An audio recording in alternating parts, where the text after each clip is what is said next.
We are on week 7 of putting the pieces together. This is your recruiting week, and this is really the last piece of the puzzle for you to put all of those together so that you have everything that you need to run your business.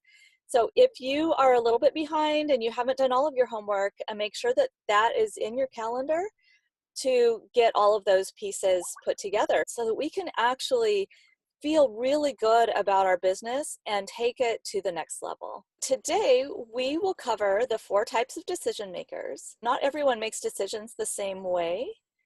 So we'll talk about the differences and how your type affects your business. And we'll need to have an honest conversation about why this asking for recruiting is so hard and to look at the big picture. We're going to go into the core service principles with regard to recruiting your team. We'll talk about how to plant seeds in your appointments to have people be more open to setting an appointment to learn about earning money with doTERRA.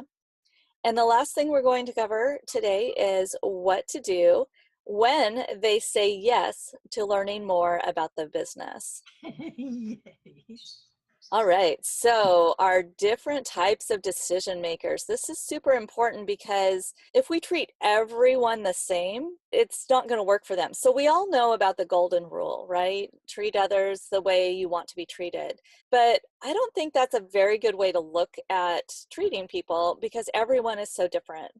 Of course, we should treat people with kindness, but we need to treat people the way they want to be treated. So we want to be careful not to put our decision-making style on them. So as we go through these, think about which type of decision maker you are, and you might be a combination of 2 of them, and think about how that might be impacting how you are treating other people. So our first type of decision maker is the shotgun. They are the let's do this. They make decisions very quickly. They just like to get started. They live in the future and don't need a lot of details. They just see the vision and want to go. So with shotguns, you want to make sure that you present the opportunity to start their own business as soon as possible. If you don't give them an opportunity to learn right away, you're going to turn them off and they could go quick start with someone else. The second type of decision maker is the pathfinder. They need the step by step. They need a system or a pathway. They don't live in the future like a shotgun. What they want to know is what they need to do first, second, third, fourth, fifth, sixth, seventh. They want every single step. And really what the steps are to get to their goal, and they will keep the end in mind. They don't really do well with things that are vague. So you're going to want a step-by-step process to capture those pathfinders, which is what we have. And then the third type of decision maker are the collectors. They want proof that this has worked before. They're very motivated by testimonials, and they're asking, is this practical? Is this realistic? They want a lot of details and specifics in order to make their decision. So oftentimes a collector will seem very skeptical because they're thinking it all through, and I am very much a collector. And then number 4 are our builders. So the builders focus on quality. They want everything to look good and be well put together. I'm also a lot builder. Customer service is a huge deal to them, and a customer complaint will absolutely wreck them. They'll want to use the product for quite a while and gain a lot of experience before they introduce it to others. You might be a builder, and so you're holding off on offering people opportunities to learn about what it takes to earn money. But if you're a builder and you're talking to a shotgun, that's not going to work because they are not that interested in all the details. So if you're a builder, I want you to really think about how you might be holding people back, because you might be wanting people to stop, use the product for a long time, and then come around. But that isn't the right approach for every type of decision maker. Here's a way to think about that. When you think about people in a job interview, they aren't going to say, well, let me use your product for a while and then I'll think about taking this job. right? People just don't do that in general. So to be successful in doTERRA and to start earning money with doTERRA, you don't necessarily have to use the product for a while. So that's just something to consider if you're a builder. We do want those shotguns because they get off to a fast start. And with this training and the optional coaching afterwards, you'll have the tools you need to help a shotgun even if you're a builder. Your action right now and to think about what kind of a decision maker are you? And just briefly, how has this impacted your business? Let's talk about why recruiting is so hard. So why is it so hard to recruit people? If we take a few minutes to mentally prepare, then we'll be able to be more proactive. But before we do that, let's talk about why people don't join network marketing so we can get our head kind of in the right place. So there are three major reasons, although there are others. So the first major reason is baggage. Maybe they've had a bad experience with network marketing in the past, either on their own or someone they know, or they were a customer and it didn't feel good to them. And so they may think that is what all of network marketing is like. And we can overcome that pretty easily by just asking them what happened, asking them about their past experience, and you can compare it to the experience that you provide. Eric Worre, the guy who wrote GoPro, he talks about that in the book. I like his approach to that. When someone has an emotional response to network marketing, like, oh, this isn't one of those network marketing things, then he'll ask them, "Ooh, you have a story to tell me. What is your story?" So that you can get that out in the open in a really light way. Another reason that people don't join network marketing is because it's a service model that they're not familiar with. So let's say that their only experience with network marketing is seeing hundreds of before and after pictures in their Facebook feed. And that's not something that they want to do. So that would be a service model that they are not jiving with. They might be basing their decision on that experience, but since you're going through this course, you have a much better process. So your process is really personalized. You're caring about people and helping people solve their problems. You're very customer centric.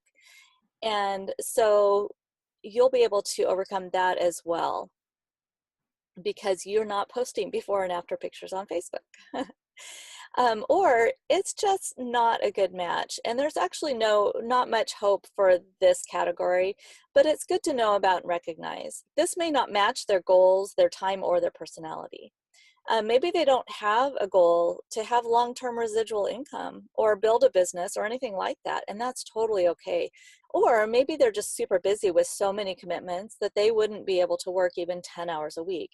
And there's really no point in trying to do this in 2 hours a week here and there because you're never going to gain any traction. So maybe their personality isn't a good fit for being their own boss. Maybe they really do need a boss looking over their shoulder and demanding they show up at a certain time every day. So it might not be a good fit for them, and that's totally okay. It's actually good to know that. A no is a great answer. You want a yes or no answer. You don't want a maybe answer because that just wastes everybody's time. Okay, so let's talk about why people don't join your team. Well, maybe you never invited them. If you never invite people, the answer is always no. So if you want people to be on your team, you have to actually invite people to learn more about it. Just like when you're selling stuff, you have to actually ask them, would you like to go ahead and get that today? Or maybe when you did invite them, you didn't actually give them enough information to make a decision. Maybe you didn't explain to them the details of what exactly they'd be doing or how your training program would work so that they get started properly. So they're making a decision based on assumptions, and that's never a good thing. You know, you can't just say, hey, are you interested in earning money with doTERRA? And then have that be the only conversation you're having. You really need to have that, hey, let's set up a time to go over what that means if you are, if you're thinking that that might be something you're interested in. Or the last one is just might not be a good fit for them. They might not be in your target market. And then let's talk about why network marketers fail. So they either run out of people, they lack time management or prioritizing skills, they might get overwhelmed, or they don't get proper training, and then they don't have any initial success. With these, there's a lot of hope because you've gone through this program and can either send them over to the Emerge Sales training to get the same information, or you can teach them the concepts so that they get off to a great start. The reason we're bringing all of this up is because in the past, you may not have been confident to recruit because you weren't sure how to help them get started, or you weren't sure how they would do. And maybe you've added some team members who didn't do well in the past. But now that you're much better equipped to help them be successful with this training, don't you feel more confident in offering someone the biz opportunity? The other thing that I want to go over is what makes someone attractive as a leader. Confidence and enthusiasm. As you're using this training and taking action, are you starting to feel more confident in your business? That confidence is contagious and makes people want to follow you. Now, you do need a certain level of competence, and now you do. Now you know what to say to set up an appointment, how to conduct that appointment or a class, and how to get referrals. You don't have to be perfect. I'm certainly not. And you don't have to be the best salesperson ever.